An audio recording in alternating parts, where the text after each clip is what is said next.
السلام عليكم ورحمة الله وبركاته. أنا معاكم أمير فاروق وبنكمل محتوى الويب دبلومة. كنا المرة اللي فاتت اتكلمنا على الفورمز، على النماذج، وكنا اتكلمنا على إن الفورم دي هي عبارة عن شكل النموذج بس من بره، إنما من جوه لسه ما صممناش النموذج. وقلنا عشان تصمم نموذج الإدخال من جوه بنستخدم تاج اسمه input. وعلشان أحدد نوع الإدخال اللي اليوزر هيدخله للموقع ده قلنا إن في اتريبيوت مهم جدا اسمه type.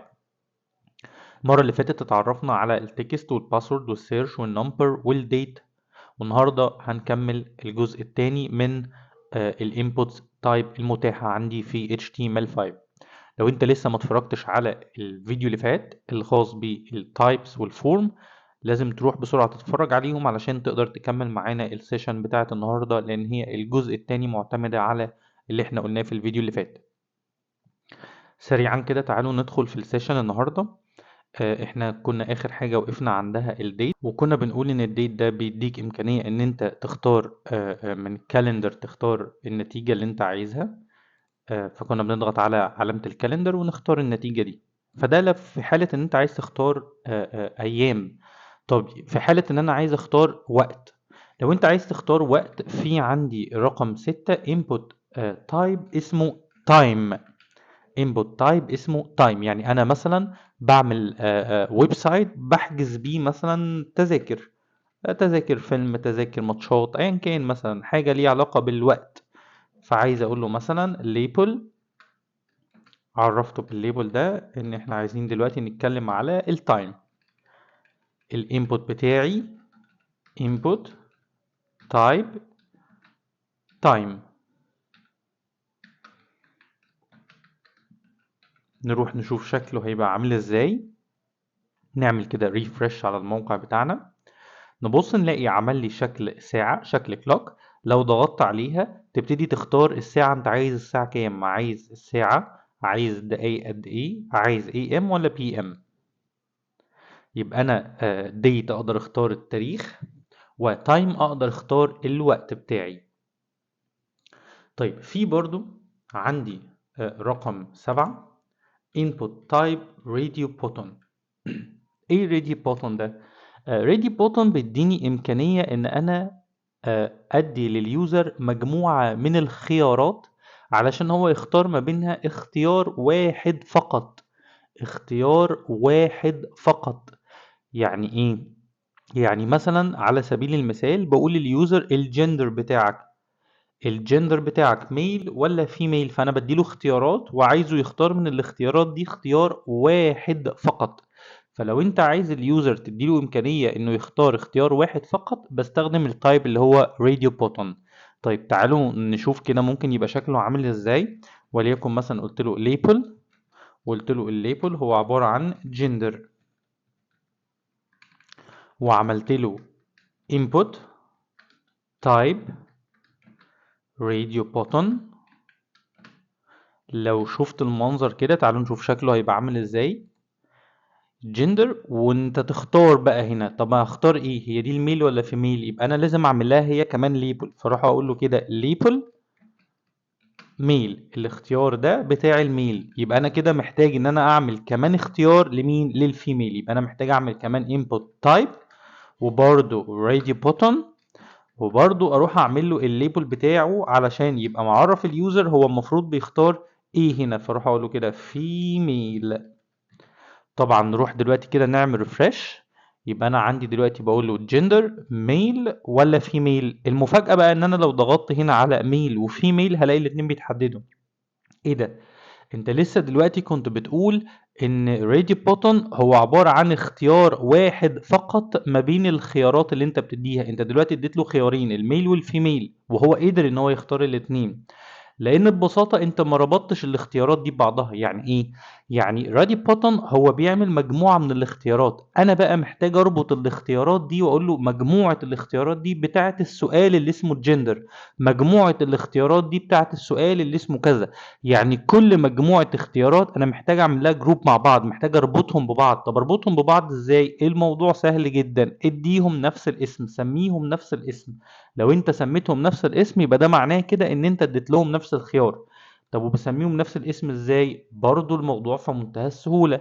هروح على الانبوت واديله اتريبيوت اسمه نيم، اديله اتريبيوت اسمه نيم، اديله بقى الاسم اللي انت عايزه، وليكن قلت له مثلا جندر.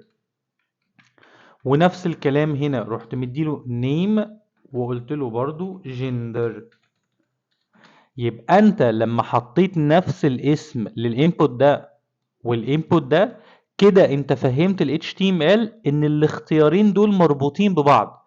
فلما اليوزر يختار ما بينهم بيختار اختيار واحد فقط. نعمل حفظ ونروح نعمل ريفرش. دلوقتي لو انا بقول له جندر ميل ولا فيميل، بختار كده اختيار واحد فقط من الاتنين. يبقى ده كده لو انت عايز تدي لليوزر مجموعة من الاختيارات وعايز تديله امكانية انه يختار اختيار واحد فقط. طيب لو انا عايز اليوزر دلوقتي هفتح له الموقع وعايزه يبقى ظاهر له في اختيار من الاختيارين دول، مثلا هو اختيار افتراضي ديفولت، عايز احط ديفولت فاليو. كل اللي انت محتاج تعمله علشان تحط ديفولت فاليو، هروح على الانبوت اللي انا عايزه يبقى متحدد له الاختيار تلقائي، واروح اقول له كده checked equal checked. يبقى انا كده بقول له الانبوت ده هو اللي checked، هو اللي متعلم، هو اللي متظلل، هو اللي متحدد. وبالتالي لما اروح اعمل ريفرش، انا هعمل ريفرش للموقع هلاقي ان هو افتراضي اختار الميل. طبعا لو انا عايز الفيميل يبقى انا هنقل الجملة دي، هروح احطها عند الانبوت الخاص بالفيميل. فلما اروح دلوقتي كده اعمل ريفرش، هلاقي ان الافتراضي بقى هو محدد الفيميل، لحد لما حضرتك تخش تغير انت الاختيار لو عايز. يبقى لو انا عايز احط اختيار افتراضي من عندي، كل اللي انت محتاج تعمله انك بس هتروح للانبوت وتقول له checked equal checked. checked يساوي checked.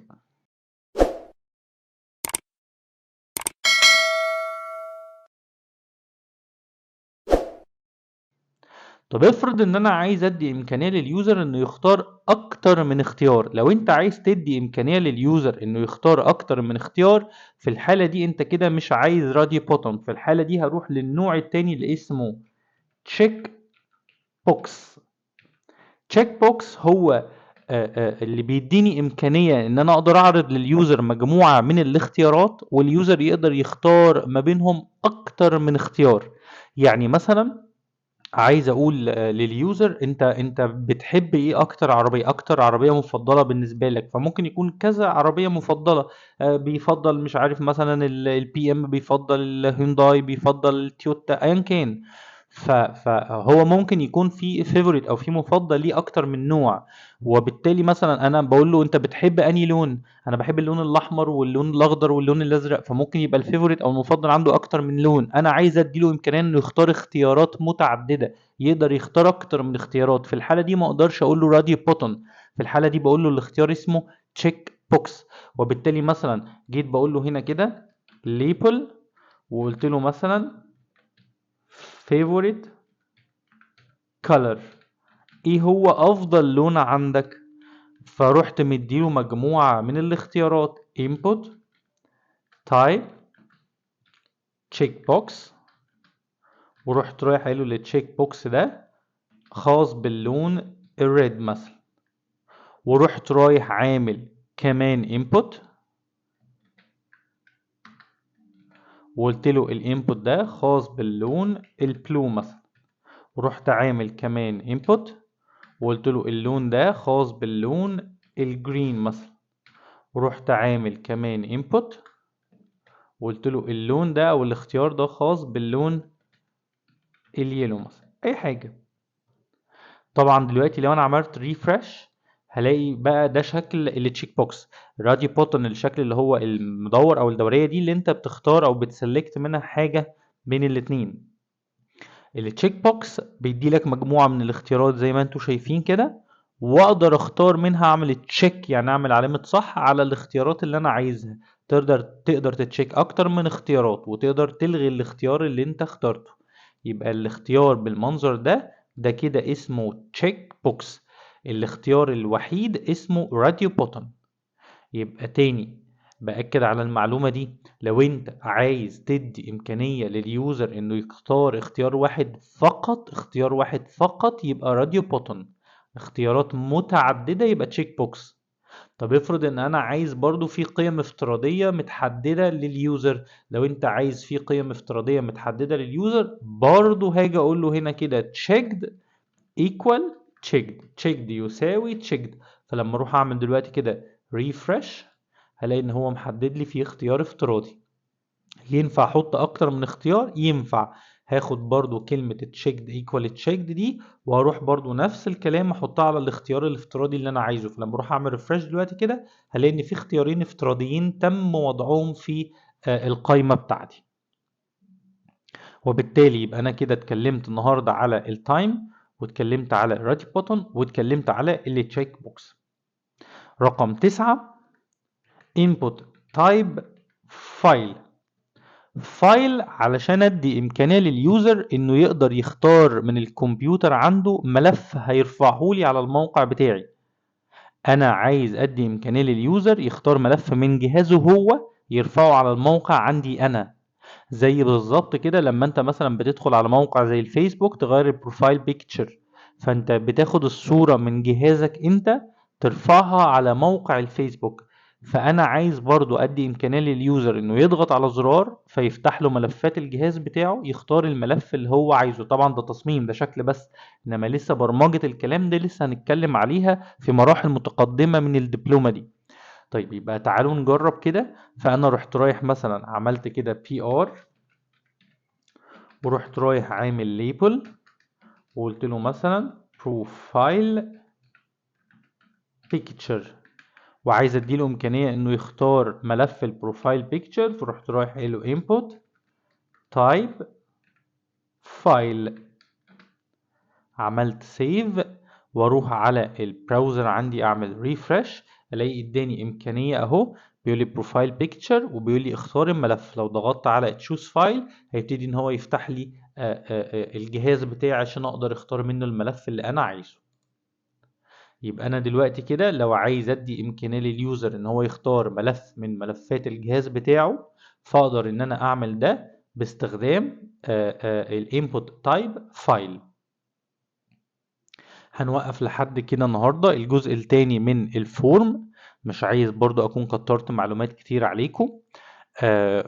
لينا جزء تالت ان شاء الله هنتكلم فيه على برضو حاجات تانية في الفورم، حاجات كمان خاصة ب HTML5 الفيرجن الجديد من HTML. احنا النهاردة اتكلمنا على التايم، واتكلمنا على الراديو بوتون، واتكلمنا على تشيك بوكس، واتكلمنا على الفايل. اتمنى السيشن النهاردة تكون بسيطة وسهلة. طبعا لو حد عنده اي سؤال او اي استفسار، ما تترددش ابدا انك تكتب سؤالك في كومنت، وانا دايما موجود عشان اجاوب على كل اسئلتكم. ما تنسوش تدعمونا بلايك وشير وسبسكرايب علشان المحتوى بتاعنا يوصل لاكبر قدر ممكن من المتابعين اللي حابين ان هم يستفادوا بالويب دبلومة. كنت انا معاكم امير فاروق، وشكرا جدا ليكم، والسلام عليكم ورحمة الله وبركاته.